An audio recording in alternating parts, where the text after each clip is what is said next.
Диссертация на степень доктора медицины, заложившая основы антропологии башкир. Книга, давшая в конце XIX века новый импульс изучению башкирского края и его коренных жителей. Работа существенная, занимает около 400 страниц. Является фундаментальной работой по изучению антропологии и этнографии башкир. И нужно сказать, что это первое серьезное исследование вообще этнографии и антропологии башкир, потому что после него были работы таких видных этнографов, как Руденко, Бикбулатов, Янгузин и другие, которые в своих работах тоже использовали данную работу, опирались на нее.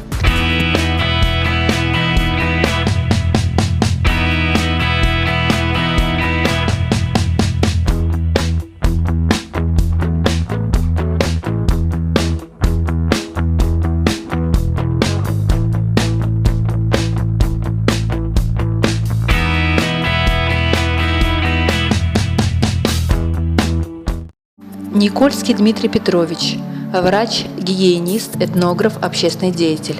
Первым в России начал преподавать курс гигиены труда и первой помощи при несчастных случаях. В предисловии книги автор говорит об этническом многообразии Российской империи, сетует на то, что мало данных о разных народностях, в частности, об их устойчивости, вымирают ли они, как, например, сибирские саны, амоки, коты и аранцы. Каковы причины вымирания инородцев, насколько сильна среди них ассимиляция, каковы условия жизни, их умственных и физических свойств, а также знакомство с историей, бытом и языком народов.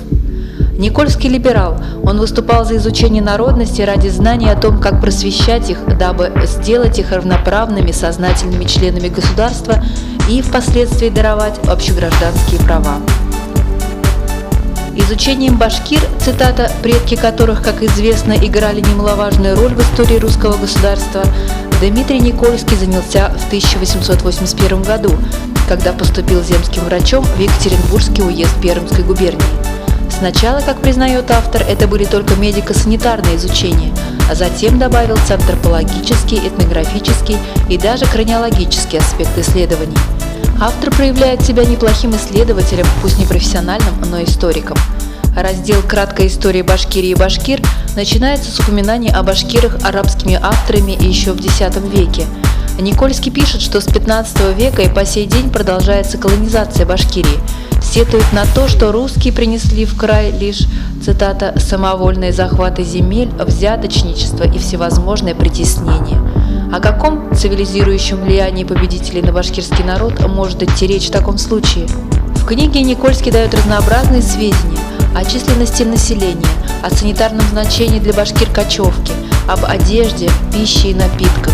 Есть описание характера и качеств башкирского народа по сведениям разных авторов.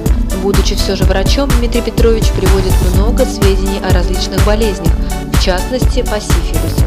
Интересны и антропометрические данные разных групп башкирского народа – лесных, степных, а также в зависимости от того уезда, где они проживают.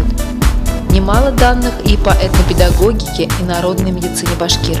Книга «Башкиры. Этнографическое и санитарно-антропологическое исследование доктора медицины и Никольского» внесла неоценимый вклад в науку.